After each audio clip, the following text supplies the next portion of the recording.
ልትሸጠኝ እያስማማኝ ነበረ። ጠፋብሻ። ለዛ ነው ታውቀናልሽ። ኧረ በእናትሽ ነሽ መልሱ ሩቅ ነው። ሩቅ ታውቃለህ። ለምንድን ነው የፈለግሽ? ለምን ምንድን ነው የግብዣ? ቅድስት አልወደድናቸው። ምን ነው ትወዳት ነበር? ቀላል ወዳት ነበር እና እኔ ምን እንድረዳለሁ? በዚህ ድረስ የመጣው ሲጀምር ጠርጥሬ ነበር። እዛ ምንድን ነው አንተ ፍቅርን በኮሚሽን ልታደርገው ነው? አባት ሞላ ሰላም እንጂ ከመጀመሩ ለጦርነት ይሆን ቤት ሰላም የምትባል ሰራተኛ እንዴት አረገዘች? ቤት ግን በቃ የልጇ አባቴ ምናምን እንድታስተዋውቅለት ምናምን ባለቀው ነገር አልፈልግም። ሲጀምር ልጅ ከኔ ያረገዘችው ዳጣ ያምኛል። ይኸውልሽ ቀጥታ ሄደሽ የልጇ አባት መዞር ነው። እሺ ምንም ችግር የለም። ለጊዜው እዛ ጣጣ ውስጥ የከተቱን ሰዎች እየተከታተልኩ ችግር የለም። የፍራት አለት ለጊዜው እህቷ እንድታመቻችልኝ እየሰራሁ ሰው ነኝ። ስለማታውቀው ሰው ደግሞ እንደዚህ ብለህ ማውራት ነው። ነይ እባክሽ አትፍሪ። ህጉ እንደሆነ እናውቃለን። ይሄ የመፍራት ያለ መፍራት ጉዳይ አይደለም። ህጉም ቢሆን የሰው ሚስት ማባለግ የሚፈቅድልህ አይመስለኝም። እባክሽ ኋላ ቀር አትሁኝ። ላይክ አርጉኝ ፈልጌው ነው።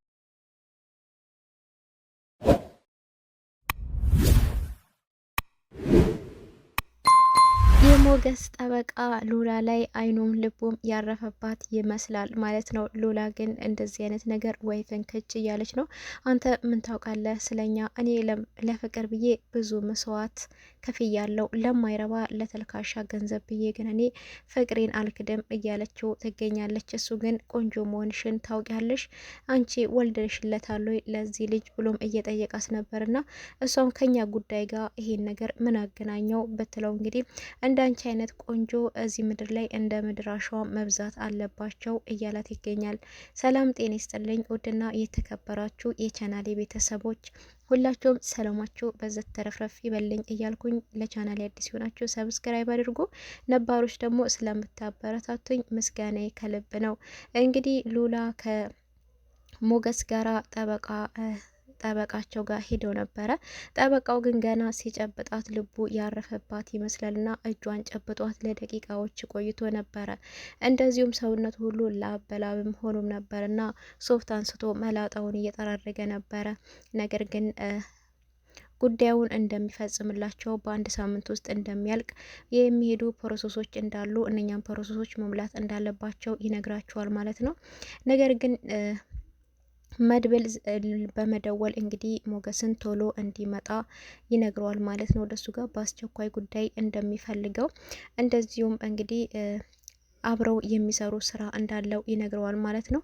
እሱም እንግዲህ ትንሽ ጠብቀኝ ባክህ፣ ለራሴ ጉዳይ ቢሮ ነኝ፣ ጠበቃዬ ጋ ነኝ ያለው ቢለውም እንግዲህ እሱን ተወናና ነገም ቢሆን እሱ ይፈጸማል ችግር የለውም ቢለው፣ ነገር ግን ጠበቃው እናንተ ንብረታችሁ እንዲመለስላችሁ አትፈልጉም ወይ? እንዴት ነው እንሄዳለን የምትሉት ነበር ያላቸውና መፈረም ያለባቸውን ነገር መፈረም አለበት ቢለውም እሱም እንግዲህ ካልሆነ ሚስት ቀርታ ትፈርም ይለዋል ማለት ነው። እንዴ ሚስቴንማ ትቻት አልሄድም እዣት ነው እንጂ የሚሄደው ቢለው እንግዲህ ጠበቃው ቅር ይለዋል ማለት ነው። መጨረሻ ላይ ሚስትህ እኮ መፈረም ትችላለች ቢለውም ሉላም እንግዲህ አይ እኔ አልቀርም ብላም ነበረ።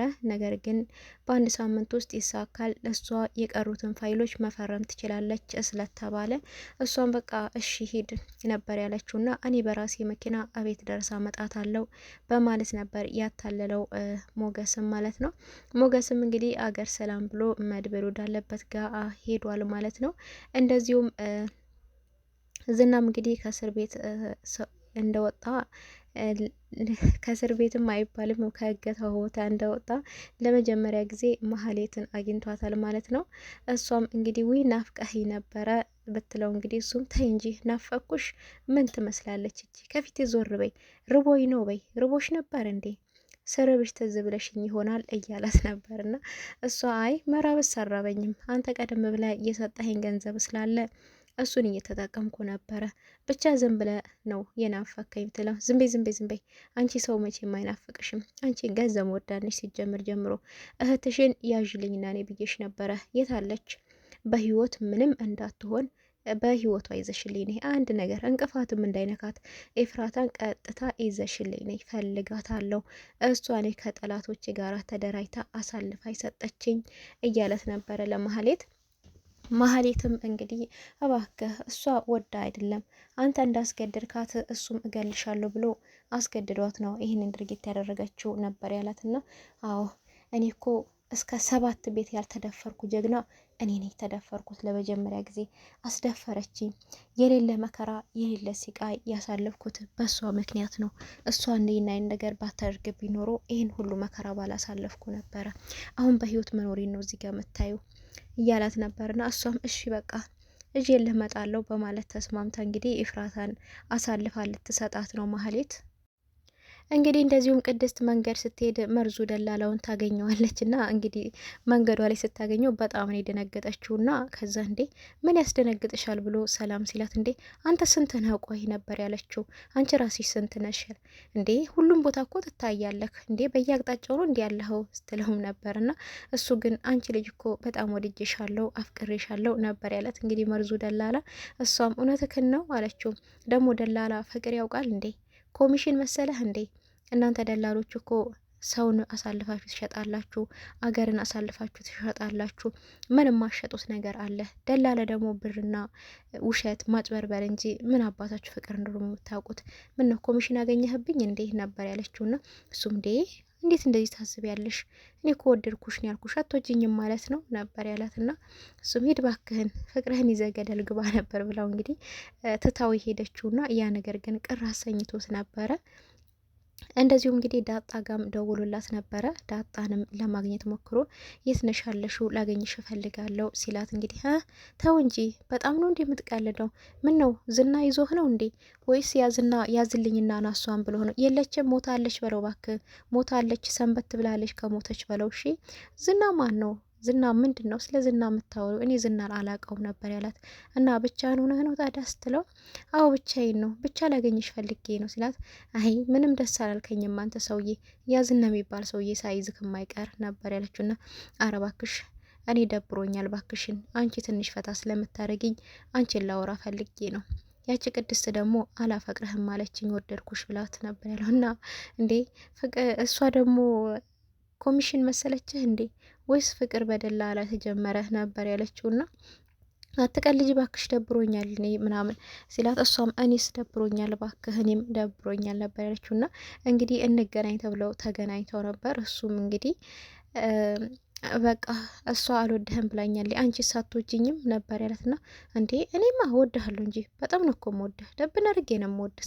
ዋው እንደዚህ እንደምትይኝ እያሰብኩ ነበር። በልበልበል ዝም በል እንግዲህ ነበር ያለችውና ዝም በል ምን አቦት ያወራል ስትል እንግዲህ ቁጣ ምናምን ይልሻል እንዴ ደግሞ ጓት ያለሽ እንዴ ነበር ያላት።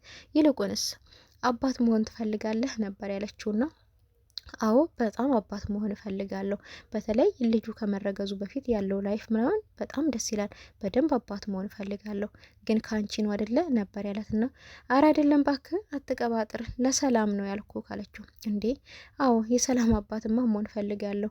ሀገራችን ሰላም አታ ነው እንዴት ታዲያ ወይስ አባት አታ ነው ሰላሟን ያጣቸውም እያላት ነበርና ሀገራችን ሰላም ነበረ ግን አባት አታ ነው ሰላም ያጣቸው እና እሱም እንግዲህ እባክህ ሰላም የምትባል ሰራተኛ ነበረች እዚህ ሰፈር ነው ደግሞ ቤቴ የሀብታም የዲታ የቱጃር ልጅ ነኝ ደግሞ ተጠንቀቅ ድምጥህን ዘቅ አርግተህ አውራ ካንተ ጋር ደግሞ ቢያው ሌላ ነገር ነው የሚያስቡት ሰላም የነሱ የቤት ሰራተኛ ነች አርግዛለች ስለዚህ ደግሞ የልጁ አባት የሚሆን ሰው አንድ ሰው ትፈልጋለች ነበር ያለትና ብላ ነገረችው ማለት ነው። ዳጣ እንግዲህ ለሰላም ባል እየፈለገች ነው የልጁ አባት ነኝ የሚልና አቤጌልን አፏን የሚያስይዝ እሱ እንግዲህ በይ እኔ ባላደረኩት በሌለውበት እኔ የለውበትም ነበር ያላት። እሷም ኮሚሽን አለ ነበር ያለችው። ስንት ቢላት 50 ሺህ ብለዋለች።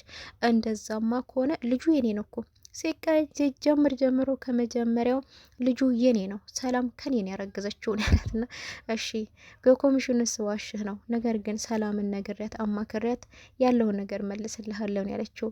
ይሄ ነገር ዳጣ ባታደርገው ደስ ይለኛል።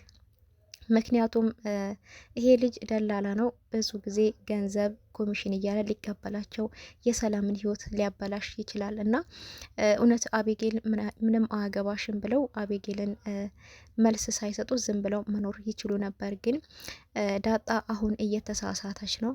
ሰላምም ይሄ ልጅ የልጅ አባት ይሆናል ብላ ከተቀበለች ህይወቷ ጭራሽ የከፋ ምስቅልቅል ውስጥ ነው የሚገባው ማለት ነው። ዲኤንኤ መርመር ቀለበት ይደረግ ማለታቸው አይቀርም። እዚህ ጋር እንግዲህ ለመርዙ ደላላ ደግሞ ቀን ወጣለት። ኮሚሽን እያዘ ላጥ እያደረገ ይበላል ማለት ነው። እውነት መርዙ ደላላ እኔ ሰላም ያዝረገዝኳት እኔ ነኝ፣ ሰላም ከኔን ያረገዘችው ብሎ ይናገራል? አይናገርም። እውነት በምን አይነት መንገድ ነው? ያው ግን ልጁ ምላስ ስላለው ሊያሳምናቸው ይችላል። ግን ዲኤንኤ ምናምን ሲባል ብዙ ነገሮች ሊበላሹ ይችላሉና እውነት ዳጣ ይሄንን ነገር ባታደርግ፣ ሰላምም እንደዚህ አይነት ነገር ውስጥ ባትገባ ደስ ይለኝ ነበር። ይሄ ነገር ሁሉ የተደረገው እንግዲህ አቤቄል ቅናታሟ በእሷ ምክንያት ነው እዚህ አይነት ጉዳይ ውስጥ እየገቡት ማለት ነው። እንግዲህ ምሳሌ ድራማ ደስ የሚልና አስተማሪ ብዙ ቁም ነገሮች ያሉት የምትማሩበት፣ የምትዝናኑበት፣ የምታዝኑበት የተቀላቀለ ነው ማለት ነው። እና የዛሬ ቪዲዮ ይህን ይመስላል። በቀጣይ እስከምንገናኝ ቸር ሰንብቱ። ላይክ አርጉኝ ፈልጌው ነው።